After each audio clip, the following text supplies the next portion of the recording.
प्रेत लोक कहानी दहशत की। रात का वक्त था। रमेश अपने ऑफिस से घर की ओर जा रहा था। सुनसान रास्ता और सन्नाटे की आवाज, लेकिन रमेश बेखौफ था क्योंकि वो रोज इसी रास्ते से अपने घर जाता था।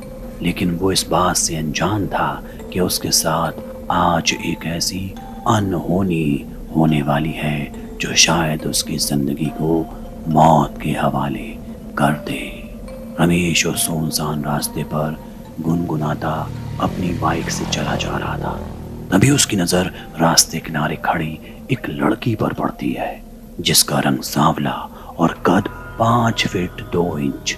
वो उससे मदद मांग रही है।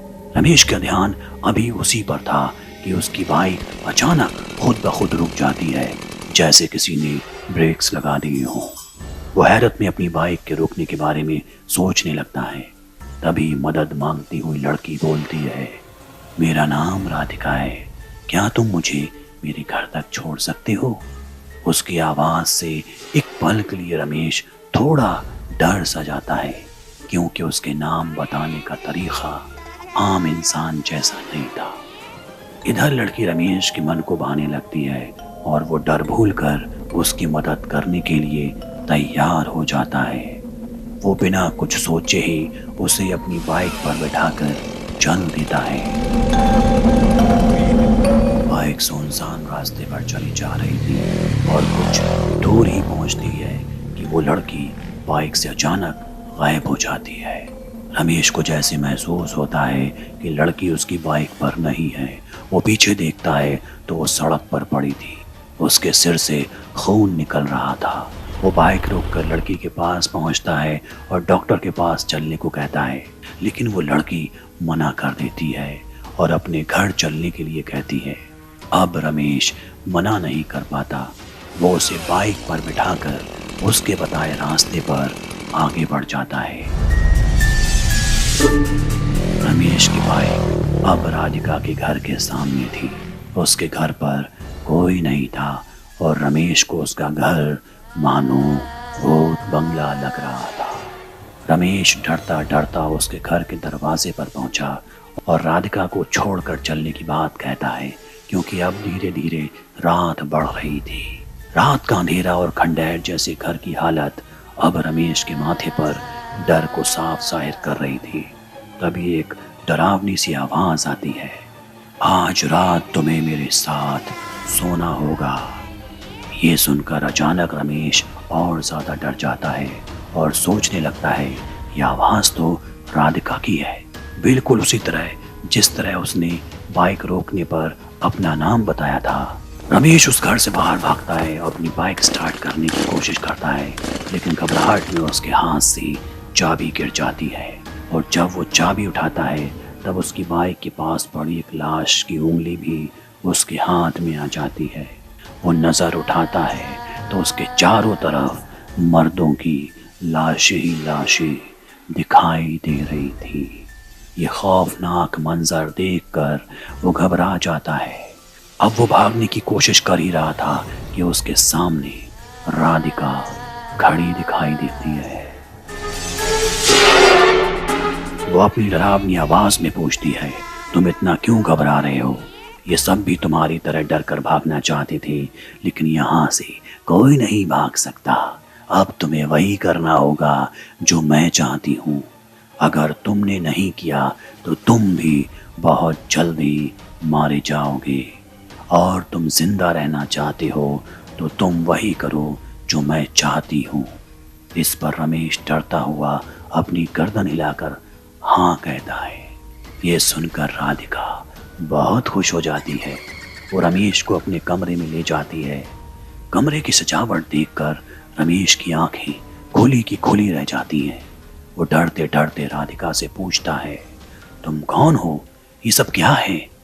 राधिका बोलती है, तुम्हें बस मेरे साथ सोना होगा और तुम अपने घर जिंदा जा सकते हो। जो मेरे साथ सोने से इनकार कर देता है, उन सब का हाल तुम देख चुके हो। अब रमेश में कुछ हिम्मत आ जाती है और वो बोलता है, मैं आपके साथ सो जाऊंगा, लेकिन पहले ये बताओ आप हो कौन और ये सब क्यों कर रही हो। राधिका बोलती है, ये बस मैं बाद में बताऊंगी, लेकिन पहले जो मैं बोल रही हूँ तुम बस वो करो। अब रमेश डरता हुआ जैसा राधिका बोलती है वैसा करना शुरू कर देता है। रमेश ही उसके साथ पूरी रात अलग ही दुनिया में खोया रहता है, लेकिन फिर भी डरते डरते वो सुबह का इंतजार करता है। जब सुबह होती है तो उसके पास ना राधिका थी और ना ही वो सुंदर सा घर। अब वहां सिर्फ एक बियाबां जंगल था। रात जो बहुत सजा हुआ घर था अब वो एक खंडहर में तब्दील हो चुका था। अब रमेश वहां से उठकर अपने ऑफिस पहुंच जाता है। डरा सहमा सा वो काम कर रहा होता है कि उसके कानों में एक आवाज आती है, आज रात भी तुम्हें मेरे साथ सोना होगा। वो तुरंत उस आवाज को पहचान जाता है। ये आवाज तो उसी राधिका की थी। वो डर की वजह से पसीना पसीना हो जाता है। वो अपना काम कर ही रहा था कि तभी एक आवाज फिर उसके कानों में सुनाई देती है। वो आवाज उसकी कलीग की थी जो बोल रही थी, रमेश तुम आज घर नहीं जाओगे क्या? 7 बज चुके हैं। रमेश घड़ी की ओर देखकर घबरा जाता है, लेकिन वो हिम्मत करके चल देता है क्योंकि उसको एक डर था, लेकिन एक उत्सुकता भी उस लड़की के बारे में जानने की। वो कौन है और ऐसा उसके साथ क्यों कर रही है। रमेश रोज की तरह अब फिर उसी सुनसान रास्ते से जा रहा था, लेकिन आज वो खामोश था। कोई गाना नहीं गुनगुना रहा था और उसके दिल में डर था। अभी बाइक उस जगह नहीं पहुंची थी जहां कल वो लड़की मिली थी, लेकिन फिर भी रमेश का ध्यान उसी तरफ था। लेकिन अचानक उसको महसूस होता है कि उसकी बाइक के पीछे कोई बैठा है और उसके कंधे पर किसी लड़की का हाथ रखा है। ये कोई और नहीं, राधिका थी। राधिका उससे प्यारी प्यारी बातें करती है और वो सिर्फ डरा सहमा सा उसकी बातों में सिर्फ सिर हिलाकर हाँ में जवाब दे रहा था। अचानक बाइक खुद ब खुद रुक जाती है। वो देखता है कि राधिका का खंडहर जैसा घर आ चुका है। रमेश ये देखकर हैरान था कि घर फिर कल ही की तरह सजा हुआ है। वो कुछ पूछ पाता इतने में राधिका उसको उसी कमरे में लेकर चली जाती है जिस कमरे में वो पूरी रात उसके साथ एक अलग दुनिया में था। अब राधिका का बर्ताव बिल्कुल बदल जाता है। वो रमेश के सामने फूट फूट कर रोने लगती है। रमेश उसके रोने से हैरान था। वो उसके हाथ को थाम कर पूछता है, राधिका बताओ आखिर बात क्या है और तुम हो कौन। फिर शुरू होती है राधिका की जिंदगी की वो दर्दनाक कहानी।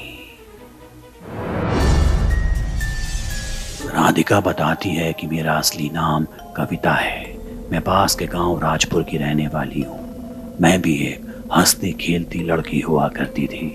मेरे पिता मुझे डॉक्टर बनाना चाहते थे और इसलिए उन्होंने मुझे शहर पढ़ने के लिए भेज दिया।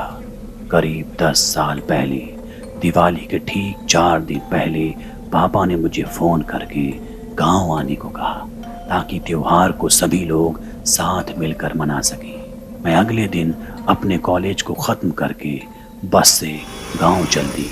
रात हो चुकी थी। बस में खराबी आ गई। बस वाले ने सभी सवारियों को उतार दिया और किसी दूसरे वाहन से अपनी अपनी मंजिल को जाने की सलाह दी। मैं भी गांव जाने के लिए किसी वाहन का इंतजार करने लगी कि तभी गांव का एक लड़का मोहित बाइक से गुजरता है। वो मुझे देखकर रुक जाता है और कहता है कि वो उसे गांव छोड़ देगा।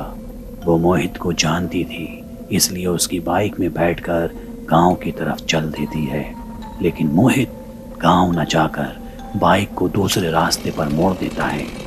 जब वो इसका कारण पूछती है तो वो बोलता है कि उसके चाचा पास ही एक घर में हैं, उनसे मिलकर निकल लेंगे। मोहित का भरोसा करके मैं उसके साथ उस घर में चली जाती हूँ। मोहित की नीयत खराब थी और वो वहाँ ले जाकर मेरा बलात्कार करता है। इसके बाद वो मुझे घर में बंद करके आग लगा देता है। मैं चीखती हूँ चिल्लाती हूँ लेकिन वहाँ मेरी आवाज़ सुनने वाला कोई नहीं था। तब से मेरी आत्मा यहाँ सड़क पर घूमती है और नौजवान लड़कों से लिफ्ट मांगती है।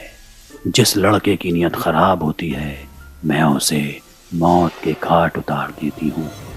आज तुम जिंदा हो उसकी वजह ये है कि तुमने मुझे बुरी नीयत से नहीं देखा। ये कहकर राधिका गायब हो जाती है।